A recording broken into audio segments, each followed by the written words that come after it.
Hello and welcome to this Power BI tutorial with me, James from Matador Software. Today we're going to be looking at how we can utilize the key influencers visual to produce something like this that breaks down the answers or insights to key business issues. Now, I'm going to go through some slides first just to give everyone an insight because it's quite a heavy visualization with a lot of AI behind it.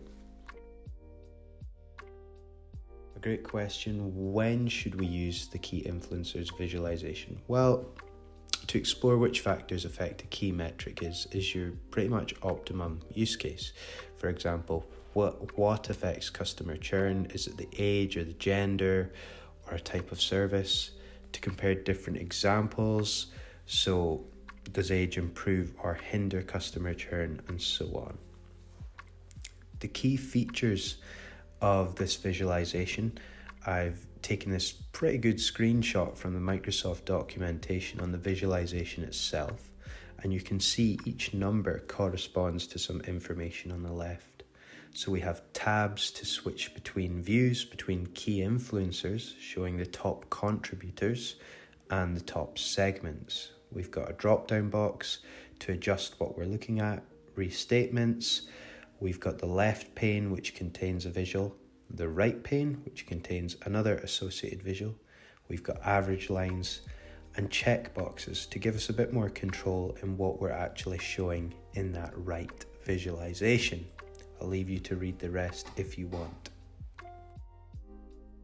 What's our objectives in this tutorial? Well, we're going to use the visualization to look at which factors affect customer churn, so the rate at which customers stop doing business with us, and we'll compare some different factors and use these trends to see where we could improve business performance. We're business intelligence developers, so we want to look at how we can combat these things and improve the company. I'll let you to read the specific items on the left for what you should note. It's important to note that this is an AI visualization and it uses a logistic regression algorithm to calculate the key influencers. This searches for patterns in the data and it looks to cluster the information together and form a statistical model that's going to build insights out of the box and help us. So it's insanely powerful. Quick look at our data. Essentially, we're looking at how all of these different factors can affect churn. So, things like streaming TV services, the contracts, paperless billing, the gender, whether people are senior citizens, and we're going to break this down just as we go along now. So here's where we can add the visualization itself, either within our visualizations pane or directly from the insert tab at the top. Now, we just have to drag this out.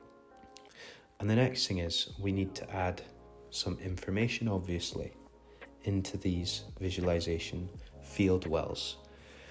So what are we looking to analyze first of all? Well, that would be our key metric. And we have a key business issue that we're losing customers, so we're going to look at churn.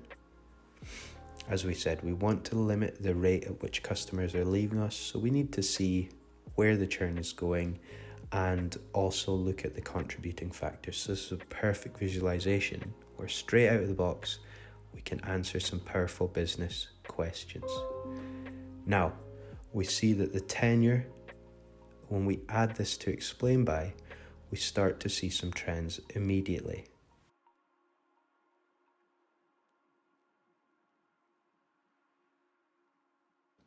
So what this information straight out of the box and this powerful scatter chart is telling us that essentially when we have a higher tenure, so people are with our company for longer, then the likelihood of churn being no increases dramatically. There's a 2.56 times multiplier.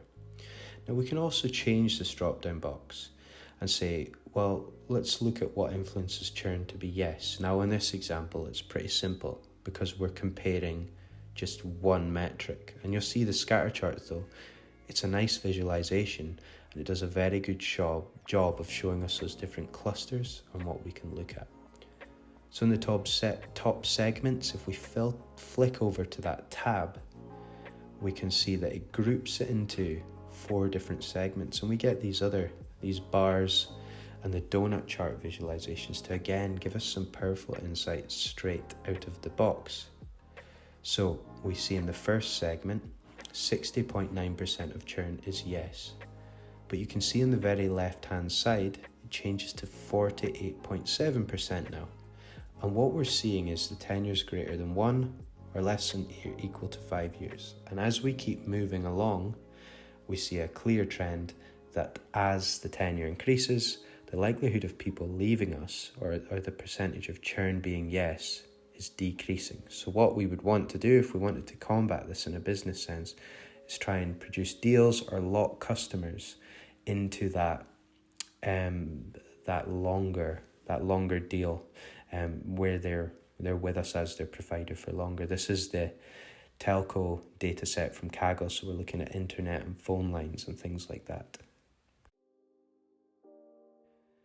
So when we're exploring our data with this is the first time I've opened this and used this, we can see that the senior citizen, it's not very reliable data in this sense. So we might need to tweak things because it's just a binary option, 1 or 0, yes or no. But the visualization isn't great. Now with this thumbs down option, what I can actually do is report things to Microsoft and the Power BI data team, and they can then see where they need to work on, or if there's a lot of people complaining about visualizations, for example, they can look to provide maybe better or more accurate solutions. So that's a great tool in itself. Now, we can add tech support to the mix.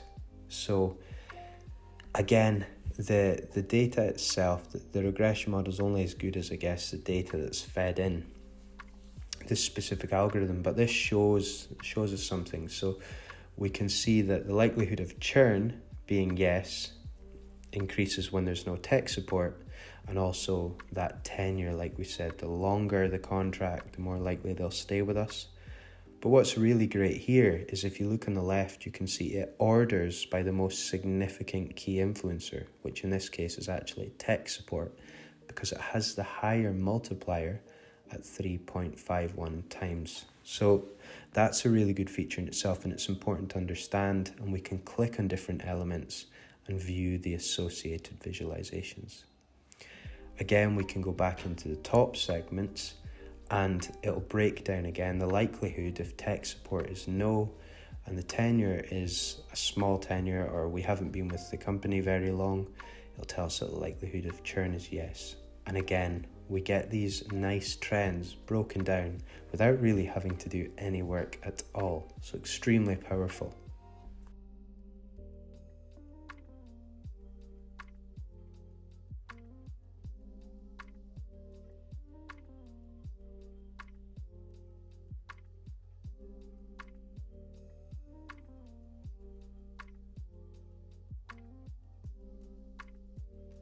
Again, I really like this top segments, the interactivity and the UI is really nice and everything's really clear. We're clustering together the data and we can see and break down where our strength is and where our weakness is in terms of churn. So what we would be wanting to do to combat this with our sales or our technical pre-sales or whoever, we would be wanting to lock people into a package with tech support and a longer contract, and that would alleviate our issues. So we're seeing how straight away we've got this insight, we can combat it, and we now have a solution that we can implement to improve our company's performance. Now, in terms of formatting, there's not really a huge amount of options, but that's okay. It's not the real purpose here. I'm just going to edit some of the usual things like the primary analysis colors or data colors. And we can go from there, but there's no real other functionality that you need to be too concerned with here. What's also interesting here is that we can start to add filters. This is like any other visualization, it's got that interactivity. So for example, we could have a date filter and we could look at how different dates impacted these specific metrics within our churn figures that we want to analyze. But I'm just going to add a drag and drop another metric, which can be the gender, place it in the slicer, and we can see that these figures within our key influencers, so our tenure and our tech support actually varies among males and females, so it changes slightly. And again, we could look to drill down deeper, build more visuals on top of this, more custom visuals from scratch, and we can pinpoint the data we want to focus on, create more, focus on this, and then implement a solution. As usual, if you like this content, please feel free to like, comment, subscribe, and share. Thank you.